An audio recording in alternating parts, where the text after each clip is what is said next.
And another week of A-League action brings us some more things to talk about.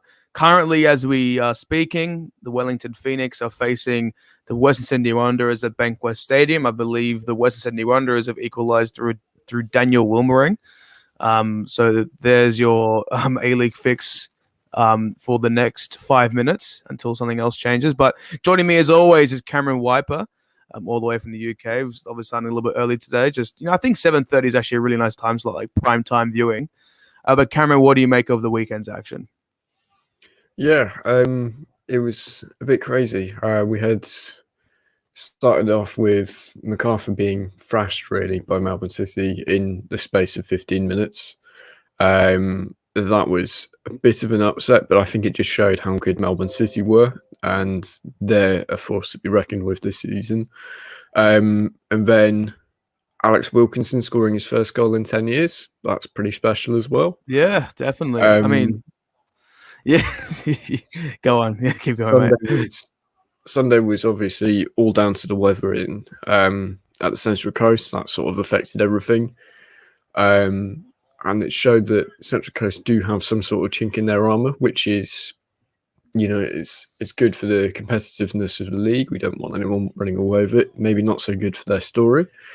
And then currently we've got a very good game that's shaping up between Western Sydney and Wellington at the moment. So yeah, another really good weekend. And I think there's plenty to talk about, just in the general, footballing scope. A lot of chatter on Twitter about where the competition stands at the moment, the Mariners story, how good that is for the league. And please let us know your thoughts below in the comments. We'll be posting them up on the stream as we go. But I think we'll start with the A-League reviews on the weekend. We'll start with the Central Coast Mariners versus Perth Glory game. Now, this is a really interesting one because these two sides faced about a week before. And it was quite the result for the Mariners in that one. This one was another interesting one. A waterlogged pitch pretty much dominated the headlines going into this fixture. But it was a pretty solid draw for the Perth Glory. You'd have to say they were very fortunate to grab it in many stages of the game. Bruno Fornaroli's strike was sublime as usual. But is this an illustration, perhaps, of Perth Glory's resilience? Yeah, they had to sit back and really tough it out against Central Coast for that first half. The Mariners were all over them the entire time, and I think Urena had a chance about 4 minutes in that he really should be scoring. It's an easier chance from the goal that he did get.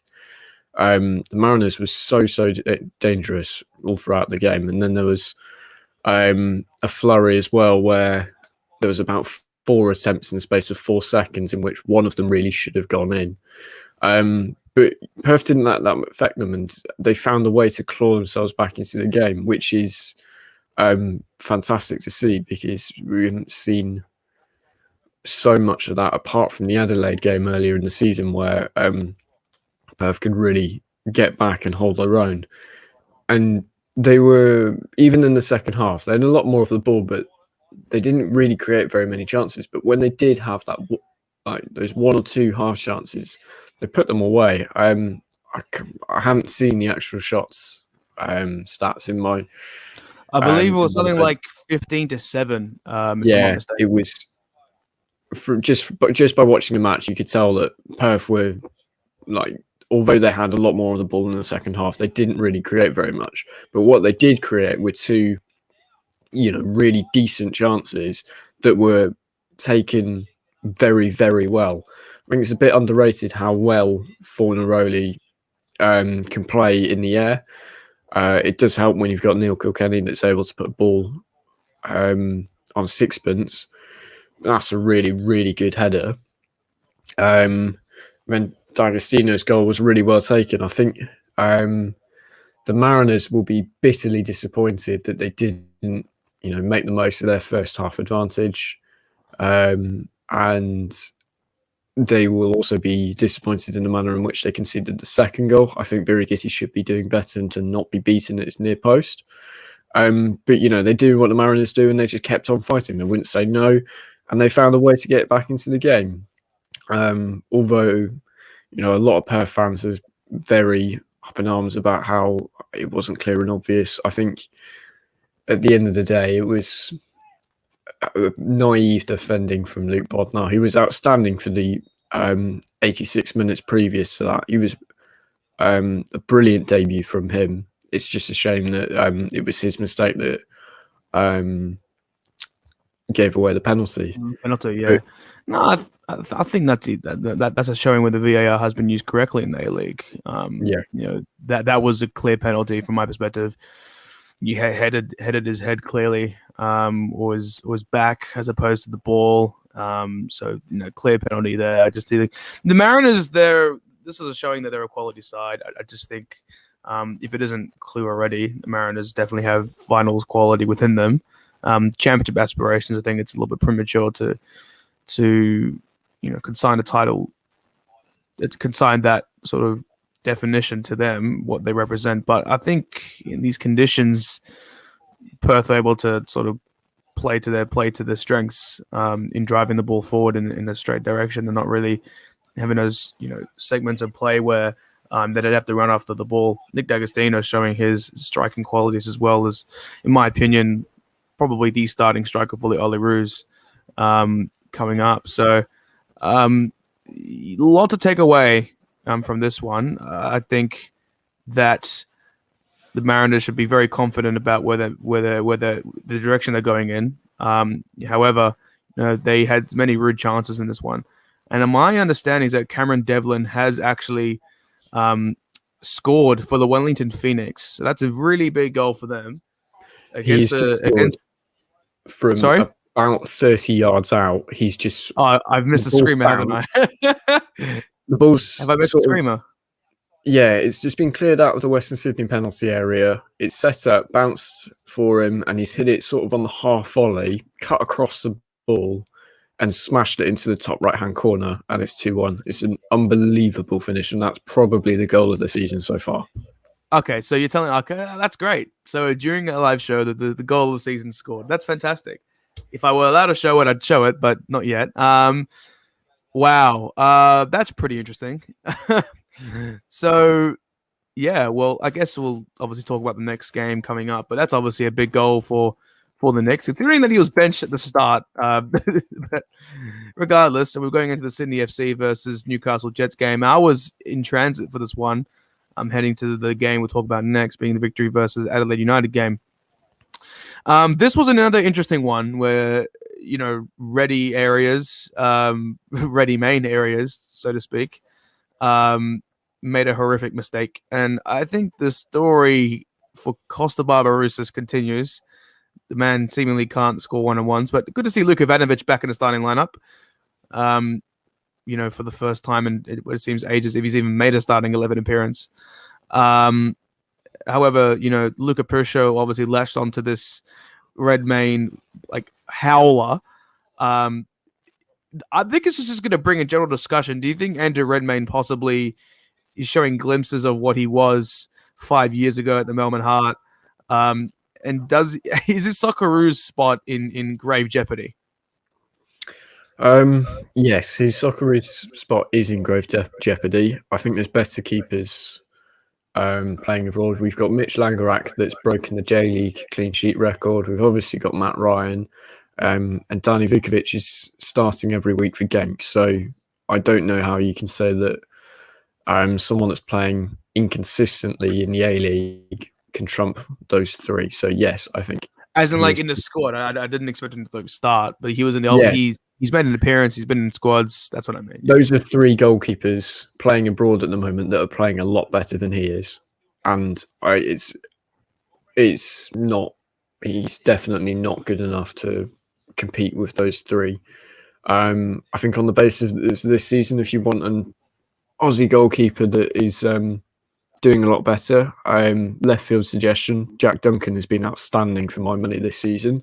Yeah, that was. I mean, you can't save those ones. I mean, that was clinical. Bottom left, bottom right corner. Milos Ninkovic. He just provides that X factor. I don't know. He's been on the bench for several games. I mean, just conserving his energy. But I know it was a brilliant piece of play from Sydney to create that second goal. again, I think they just lack a striking presence. I mean, Bobo's clearly not fit. He's not starting every game, and he's not showing signs that that he's anything like what he was 3 or so years ago. This again, I think it's very unfortunate from the Jets' perspective. Good to see Alex Wilkinson get back on a score sheet.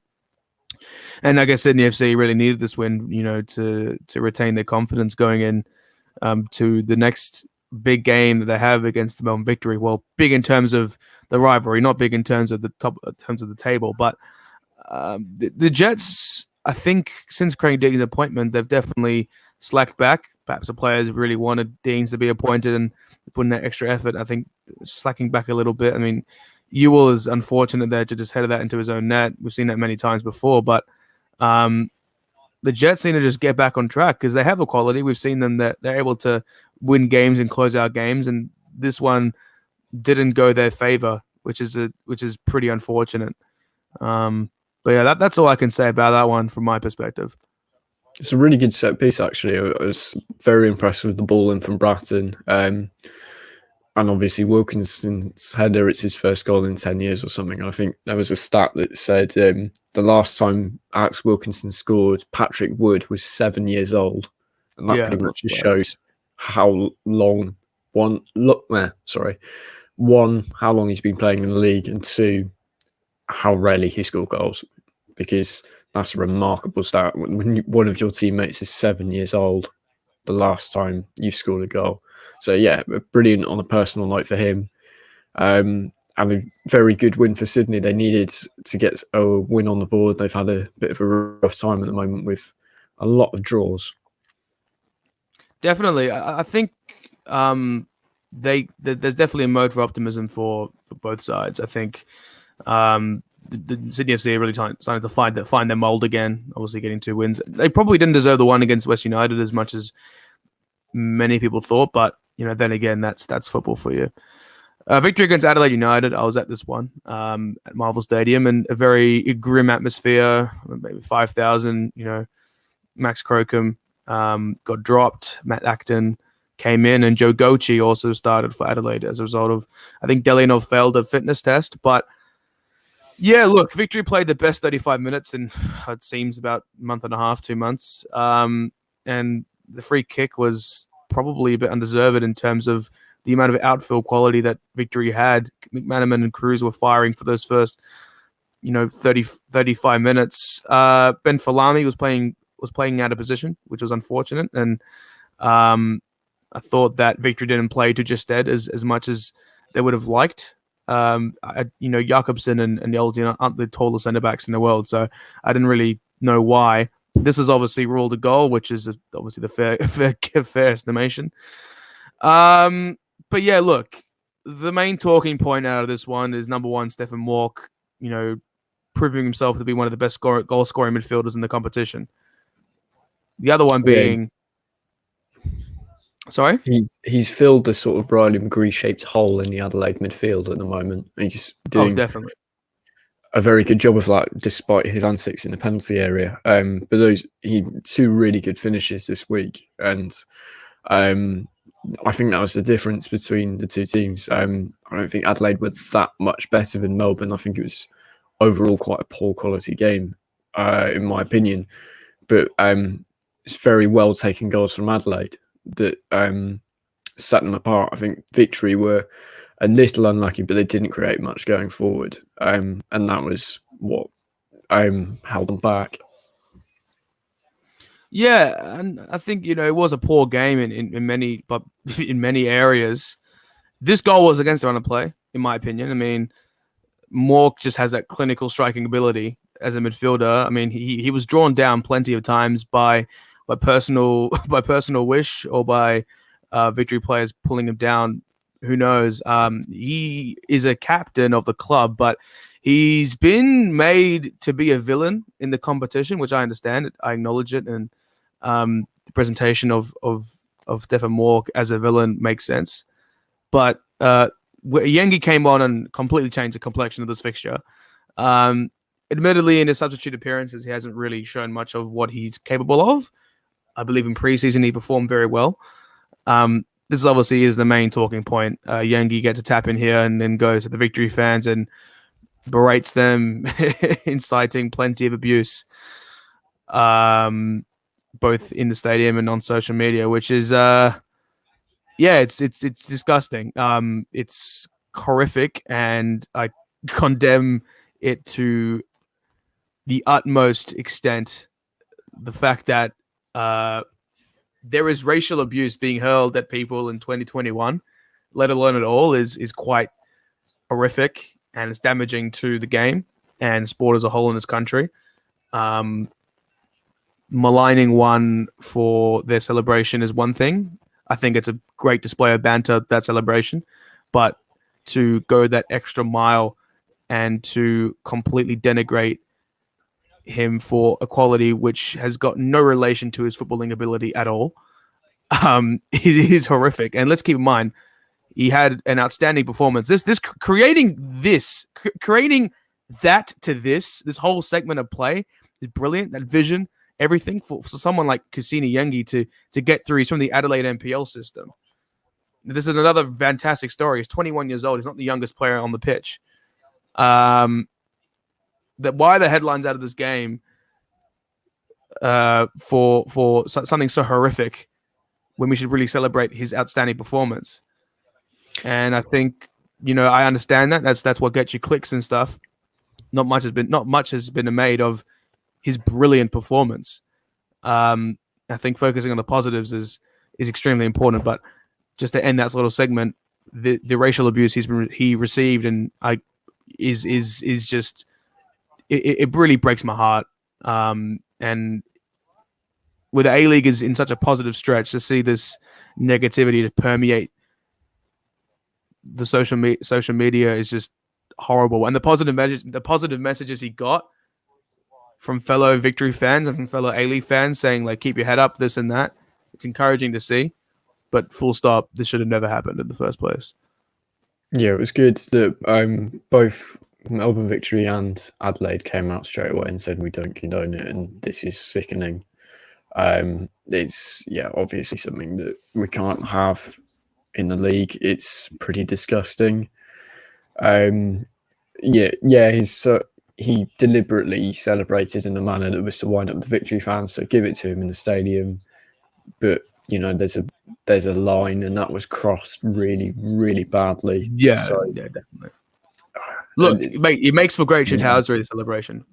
Christ, that was amazing. Like the strut, I've never seen anything like that in my life. It's really. No, I mean, of course, it's emulated off the man. I think if that's what Adelaide have in their locker for youth prospects, they went pretty deep for that one. You've got the likes of obviously Louis Dorigo, Noah Smith, Pacific Nyarangabire, Kusini Yengi, Muhammad Tori, Alassane Toure. These are like 6 youngsters who would start for most teams in the competition, or at least play for most teams in the competition. And it really proves how deep they go, both for squad depth and for youth as well. Is that perhaps an illustration of Carl Viet? He was the former Football South Australia I think this equivalent of the AIS there. He's obviously NTT or something. Yeah, NSA. I'm not sure. But like to see what he's done there and to see how he's turned his team around from, they were pretty bad, man. Like they were in a dire spot. The players were down with confidence. They got beat 4-0 by MacArthur, and to turn themselves around to get a victory. The victory that started this was against the Mariners, and that was riddled with controversy and acrimony, and I understand that. But to see what they've turned that into has been extremely encouraging. Yeah, it's they've picked up their form big time now. 2 defeats in disappointing circumstances against Perth. That Mariners game they never should have won that, but at the end of the day, they have done, and it's been the catalyst to turn their form around, and they are one of the informed teams. I think it's 4 wins in a row now for them, and they are. You look at Central Coast Mariners dropping points against Perth, then right back into championship contention at the moment. Absolutely, and I think that side on paper at the start of the year didn't look too great. They've still got one day to come in, so that's extremely dangerous from an A-League perspective. This game was an interesting one. MacArthur on paper easily the best team of the competition. They just got tore apart by City's front three, and I think it's clear that Andrew Nabu is the X factor. Since he's come into the side, they've won I think all 4 games or all 3 games. He's been outstanding. This is what happens when you use someone like him in a proper system, where you can thrive under a coach who, yeah, he's not really tried and tested at A-League level, but he's been tried to test at the W League and Youth League level. He's W League. Yeah, no, he dead ass coached the W League team for a year. Oh, is this because Norbo? Yeah, sorry. Yeah, he did. I thought you were still in the league. No. But under the stewardship of Eric Monbert, the tactics that he implemented is you can see a lot of similarities between how City set up. I think if you look at their signings, who they've brought in, Nabu clearly trumps everybody. Their defense is extremely good. Nathaniel Atkinson is starting to find some form as well, which is fantastic to see. But City looking, to me at least, like the title favorites. And many people have been echoing those sentiments, but there's a team that can be informed. There's a team that can be informed but dominate every side they play. This is an illustration of that. Trump Sydney. Even though that was 3-2, they still trump Sydney. They've trumped MacArthur. However, the only glaring misstep that they've made is that they've looked pretty poor in second halves, and that's something they need to, shape up and going into future fixtures. They scored 3 against MacArthur in the first half. They scored 3 against Sydney in the first half, and they just sat back since then and haven't really created too much. This is perhaps something that must be changed. However, MacArthur, wildly inconsistent. They looked really good following those first couple of games, and now they look like a mid-table side, as in like probably 5th or 6th. I don't see them really challenging for the title this season. It seems that they've still got some issues to sort out, especially with squad turnover as well. It's been Yann Suseta creating the effect that they really wanted. Is the chemistry there fully? Why is someone like Jake Holman not getting games for them as well? He's played for the Northbridge Bulls NPL team on the weekend. So I've got questions about MacArthur. I do like them. I do like the squad. My question is, can Ante Milicic turn it around? Yeah, it's an interesting thing because you're right. At the top of the segment, you said that on paper they are the best team in terms of their squad. Obviously, nothing's decided on paper. But I've just seen the Cameron Devlin goal. Yeah. That's a thunderstrike. He's hit that pretty well. But wow, that is insane. Whoa, that's crazy. Anyway, go on. Back to MacArthur, they've been, you said it perfectly, inconsistent.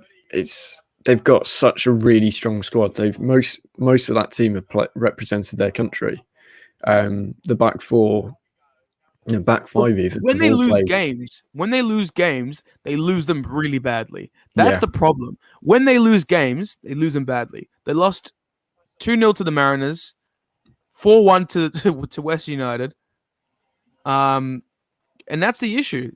They don't really close out games by large margins. 1-0 against Sydney FC, 2-0 against Brisbane, 2-1 against Newcastle. Bar Adelaide, that's really the only exception to the norm. When they go down, they just switch off completely. They throw in the towel so early. Yeah, definitely. I think that's part of being a new team. They haven't got the confidence of knowing that they can come back from being a goal down yet. They need a result like that. But obviously that's really tricky to do when your confidence in your team is not so high. So it's a really tough situation for them. But it's something that can be amended. Oh, definitely. It I just know. comes with experience of playing as a squad together. They might not be a championship winning team this year, but if they pick themselves up and have a good run in the second half of the season, who knows? And definitely they can be strong next year. I don't think they'll have expected success in their first season, but given the squad that they have, you can't tell me that Ante Milicic hasn't got one eye on finals and going all the way. I mean, looking the A-League tables is actually beginning to take proper shape now, which is nice to see. I mean, 12 games in. However, we've actually got some big news. Dominic Bossi has returned to journalism, which is a huge news in general. 26 minutes ago, this is breaking news. Financial suicide. A-League clubs push for season to stay in summer. This is breaking news. This is Dominic Bossi's first article in 4 months, which is huge from my perspective. It's great to see him back on his feet. He had a motorcycle accident several months ago, and we're going to get some more yarns. This is a very big article. Actually, the first time I'm reading it. The A-League will soon learn the extent of its independence from Football Australia when it lobbies the governing body to keep the competition played over summer, having received almost no interest from broadcasts to move the league into winter. This speaks to what the topic. Speaks to the topic This speaks to the topic we'll be talking about next, being the A-League TV rights deals. However, I cannot say I'm surprised at all. James Johnson has his pipe dream that winter football will eventuate and everything will be all roses and tulips and daisies. However, I'm the one who advocates for winter football. I can understand why not. Sources are expecting next season's competition to revert to an October kickoff, a prospect that will appease TV partners and sponsors, but risks that putting the newly independent competition at loggerheads with the governing body. Now, what takes precedence? The game needs money, but the game needs cohesion. This is what we're faced with. We're faced with the Women's World Cup in about 2.5 years. Actually, two years and a third. We're faced with plenty coming up in the next couple of years. This is going to cause a rift between the FA and the APL. Probably the first that we've seen since the new independence was formed. Just going through this. Apparently, it's financial suicide, which is one thing. Not even up for debate. Oh, God. Then again, you could perceive this as a ploy for Stan Sports just to take the A-League rights because the publisher of this masthead is Channel 9. So it's very difficult to sort of speak about it. Almost no interest. I'm pretty sure the only bit of interest would come from Sportsflick as they're football orientated. So we've got some information on the Fox Sports deal as well. This is all off the cuff, by the way. There's no structure to this. Yeah. Wow. That's crazy. I think so, when we spoke to Nick Galatis, I think he said that the AAFC wanted winter football, but he was ready to adapt to whatever was needed to align the footballing calendar. So it's a bit of a disappointment that we won't have winter football, but it's not the end of the world. And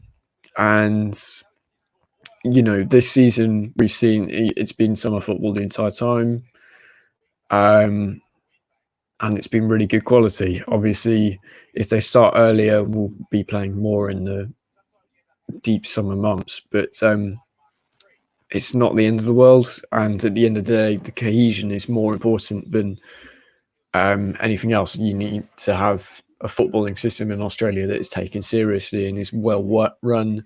And I think the alignment is more important, and getting the money in to fund everything is also significant and more important than just the principle of maybe playing in the winter. So it's big news in terms of the direction of the A-League in the next couple of years, and certainly disappointing for some, but it's pretty like there's interest in the league. There's money that's willing to be spent. If that's how we have to get that money in, then so be it. We're in a transitional phase. This season as a whole is a transitional period. Okay, I'll put my 2 cents out here. No doubt a summer competition would bring better ratings. I mean, it doesn't take a genius to figure that out. For me personally, a winter product obviously enhances the quality of the competition. We've looked at this season where the majority of the season has been played in summer, from December till February, and that was the period in which people are still heralding this season as the greatest ever in terms of entertainment value. And we actually had a cooler than average summer as well in Australia. I'm not sure if that plays into the quality at all.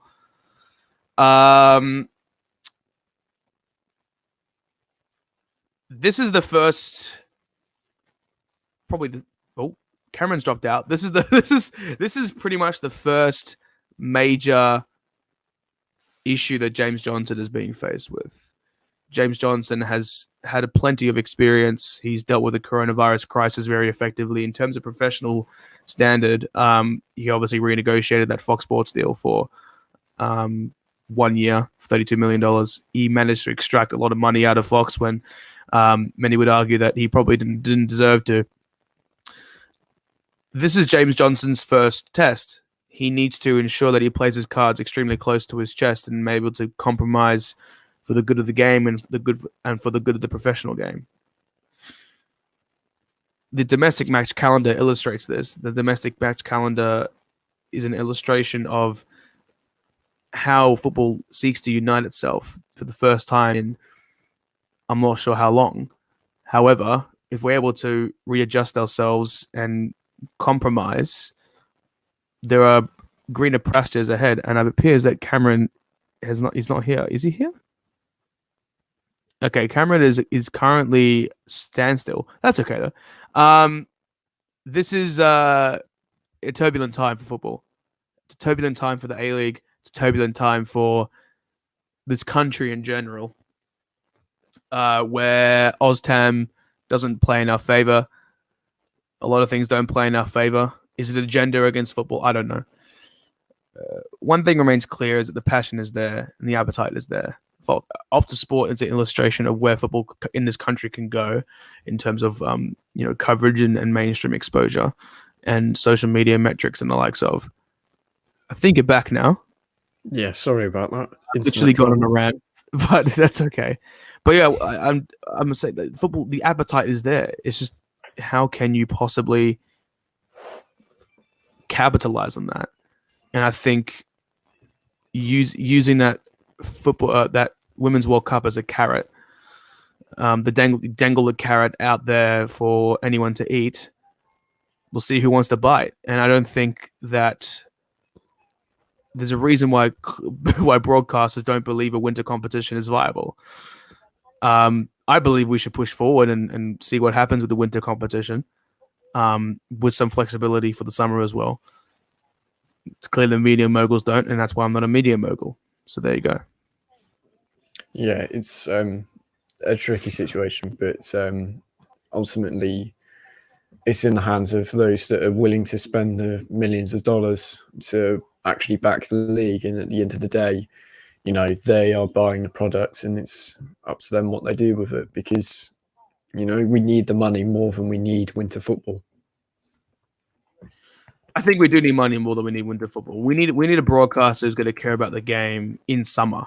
Let's make no mistake about it. Fox Sports never cared about the game in winter or summer for the past 2 years, 3 years possibly. Stan Sport from the outset have performed really well with the rugby coverage. I don't follow rugby, but from all accounts and from all reports, it's been very seamless so far. It would provide us some mainstream exposure, which I believe is still somewhat necessary nowadays. But then there's the OTT argument as well. So that's really it. But I'm just glad to see Dominic Bossy back. To be honest, more yarns for all of us. To see Rigari, Bossy, and Lynch, that trifecta just dominate football coverage in this country, from the best news outlet in this country for sport is fantastic. So you're nothing against News Corp. I love you, Nick Dabano. But it's not an attack on individuals. It's an attack on organizations and corporations. And what Fox have done to the game is pretty horrific. And it is part of it's self-inflicted, part of it's broadcast neglect. So there you go. Yeah, it's it is definitely time for a change. And we've got this interest because of the fantastic product we do have at the moment. We're in the most exciting A-League season for about 5 or 6 years. So it's promising times. We just need to get this broadcast deal sorted, which you're telling me is going to be end of this month, hopefully. Yeah, that was reported in the SMH article as well. There's obviously many parties interested in a summer competition, which is great to see. And apparently, it's a hot commodity, and I don't see why not. I mean, look at the season, look at what's happened, look at the narratives, look at the headlines that could possibly be, drawn. There's endless possibilities for football coverage in this country. It matters for a broadcaster to drive it forward, and that's what has to happen. So there you go. So yeah, that pretty much concludes the Round Ball Roundup. Cameron Devlin, mate, geez, what a hit! I believe it's half time or second half now. But yeah, it's half time. Thanks for tuning in, guys. It's been a pleasure as always, and there's greener pastures ahead. Dominic Bossy's back. That's an illustration of that. So there you go. See you later, guys.